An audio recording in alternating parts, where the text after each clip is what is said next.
It all starts with creating the right mindset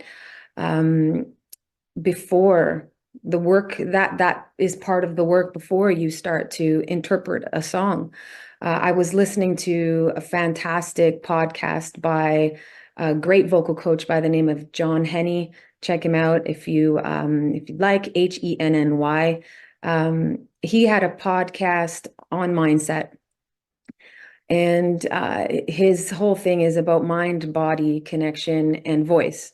So if you think of it this way, our instrument is connected to us, this voice box here. We don't have a set of keys in front of us that create sound. We don't have, groupings and patterns on a guitar and chords that create the sound, or strings, I should say. We have vocal cords that are directly connected to the very first thought we have before we make a sound. So creating that space in your mind where you can free your voice and not have the negative judgments that hold your voice back, that's the way to find the unique sound that belongs to you. I want you to think of any of your favorite singers, and you'll realize as soon as they start to sing, you know who they are. They're unique. Their sound is unique.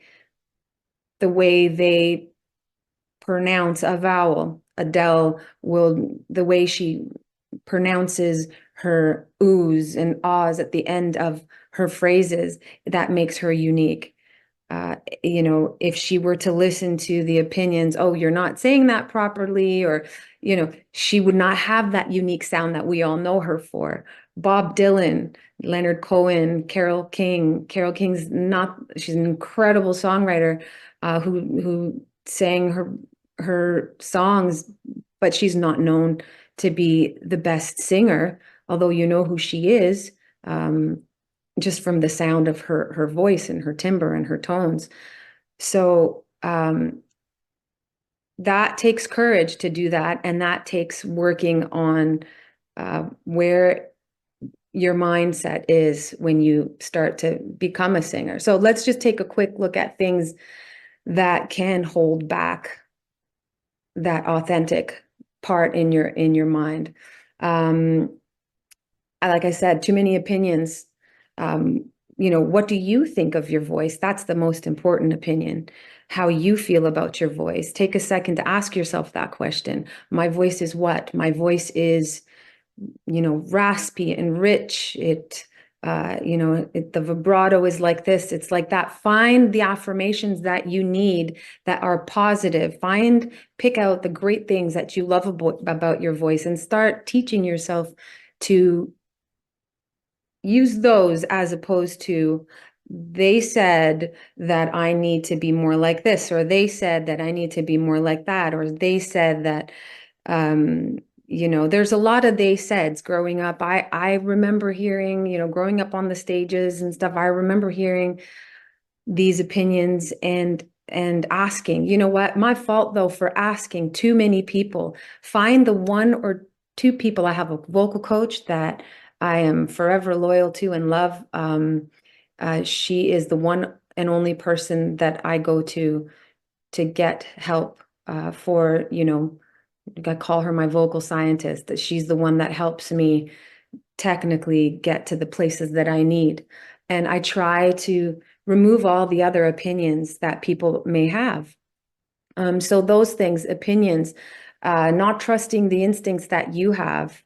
Early on in my career, I remember listening to tons of different genres in music. I loved to do that. It's different for everyone, but I would sit and listen to records from all over the world, different languages. I just love melody and voices. And because we are vocal learners, whatever we listen to, we will somehow subconsciously use those melodies and tones. And in the start of my career, I would close that off. I wouldn't, because they were so different. I thought that they wouldn't really fit in or be accepted.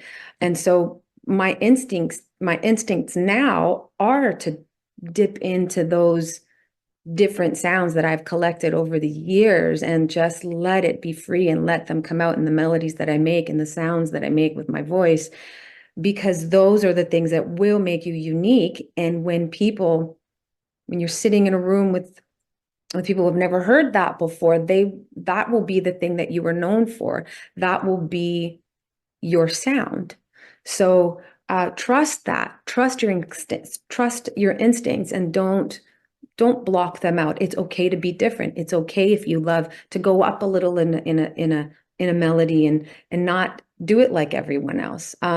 You may have another thing that will totally shut you down in your mind before you sing is, past experiences, times that it hasn't gone right, things that have gone wrong on stage, in recording studios, not being able to record it, losing your voice. So, I mean, the list goes on and on and on. Those past experiences are the learns. Those are the parts and the places that are so necessary to learn from your mistakes and know how to make them better. Without them, you will never be the best that you can be as a vocalist. You have to have those mistakes. You have to have those downfalls, and you have to learn from them. That is, that's the journey. That's part of the work. And we need to find ways to turn those into positive learning experiences that just make you a better singer.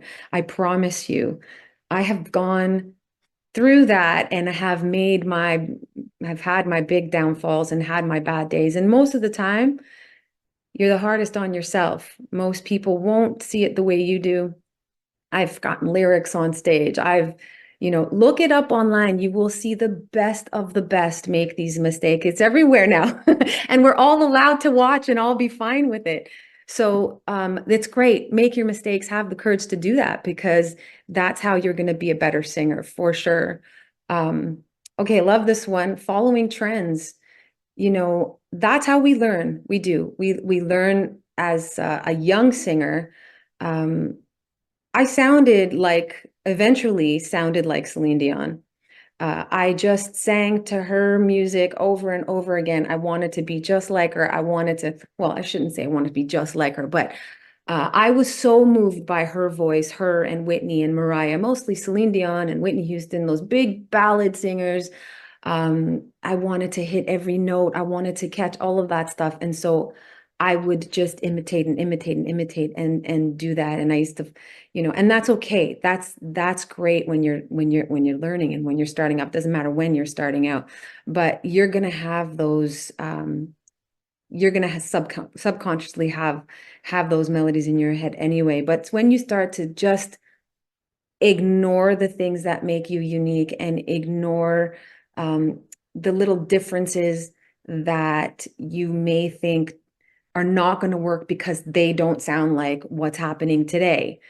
That is a big mistake. Use those things that make you different and infuse them into what's happening today.